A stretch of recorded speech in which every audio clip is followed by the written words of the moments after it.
Sabe, quando a gente fala da Jerusalém na época de Jesus, logo vem à cabeça os fariseus, os romanos, mas existia um outro grupo, uma elite que mandava de verdade nos bastidores.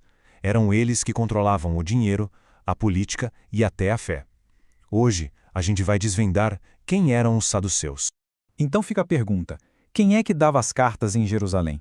Quem de fato controlava a grana, a política e o acesso a Deus? A resposta, olha, não é tão simples quanto parece e revela uma teia de poder bem complexa. E a resposta é: os saduceus. E eles não eram só mais um grupo religioso, não. Pensa neles como a aristocracia dos sacerdotes, os diplomatas que negociavam com Roma e, principalmente, os caras que controlavam o coração financeiro e espiritual de tudo: o templo. Mas como é que eles ficaram tão poderosos? Bom, a história da ascensão deles começa com uma linhagem sagrada, mas rapidinho vira um exemplo clássico de como a política e a religião podem se misturar de um jeito, bem, poderoso. Pela lei original, lá do Antigo Testamento, o cargo de sumo sacerdote era para a vida toda. Era uma posição sagrada, passada de pai para filho, sabe? Uma linhagem que vinha direto de Deus, sem interrupção. Só que aí, lá no Novo Testamento, tem uma frasezinha no Evangelho de João que muda tudo. Ele fala de Caifás como o sumo sacerdote, naquele ano.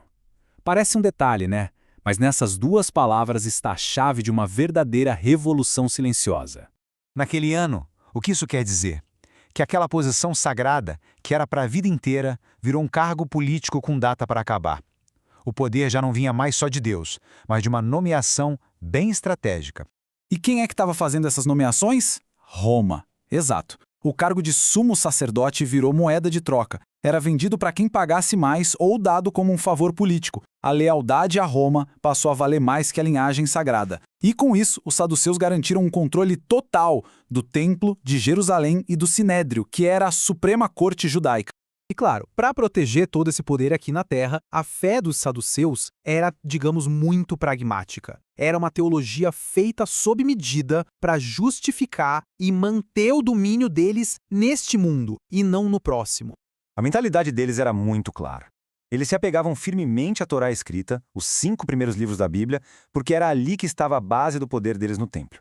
Mas eles rejeitavam qualquer coisa que pudesse ameaçar esse poder. Tradições orais, profetas falando de justiça e, o mais importante, qualquer ideia de ressurreição, anjos ou vida após a morte. Afinal, se o poder está todo aqui agora, para que se preocupar com depois, né? E não é só interpretação, não. O livro de Atos deixa isso bem claro. Para eles não existia ressurreição, nem anjo, nem espírito. Negar o mundo espiritual era essencial para a ideologia deles. O foco era total no poder material e político, aquilo que eles podiam ver e controlar.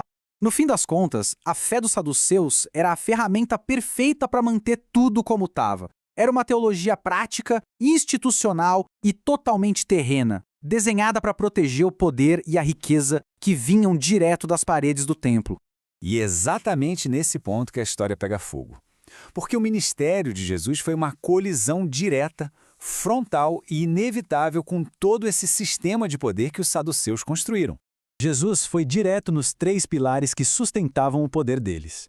Primeiro, a autoridade religiosa, quando ele questionou publicamente as interpretações que eles faziam das Escrituras. Segundo, o controle financeiro, quando ele simplesmente virou as mesas no templo e parou o negócio lucrativo deles. E terceiro, a estabilidade política, porque a popularidade de Jesus podia atrair a atenção de Roma, e uma intervenção romana podia custar tudo para eles. A resposta de Jesus no debate sobre a ressurreição foi simplesmente demolidora, e a genialidade foi que ele usou a Torá, o único livro que eles diziam aceitar para provar que eles estavam errados. Ele basicamente disse que o problema não era a escritura, mas o jeito que eles a torciam para servir aos próprios interesses. Bom, com uma ameaça desse tamanho, a reação deles foi implacável. Foram os saduceus, com o controle que tinham do Sinédrio e a linha direta com o governador Pôncio Pilatos, que articularam tudo para que Jesus fosse condenado. Eles transformaram uma questão religiosa em uma acusação política. Só que esse império, que foi construído literalmente sobre pedras, estava prestes a cair de um jeito espetacular. Era o fim de uma era. Guarda bem essa data, um único ano que mudou tudo. 70 depois de Cristo. Nesse ano, depois de uma revolta judaica muito violenta, os exércitos romanos invadem e destroem Jerusalém. E junto com a cidade, o templo, o centro de todo o poder e da identidade dos saduceus. é reduzido a escombros. E com a queda do templo, uma coisa impressionante acontece. Os saduceus, aquela elite que mandou e desmandou por séculos, simplesmente some. Eles desaparecem da história. E o motivo desse sumiço repentino é até bem simples, mas é brutal.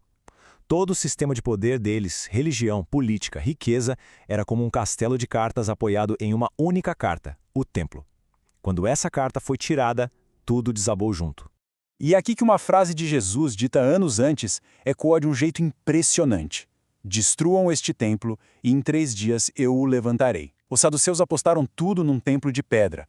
Quando ele caiu, eles caíram junto. A história deles deixa uma pergunta que vale até hoje, né? Onde é que a gente está construindo o nosso próprio poder? Em estruturas que um dia podem virar pó ou em algo que realmente pode durar para sempre?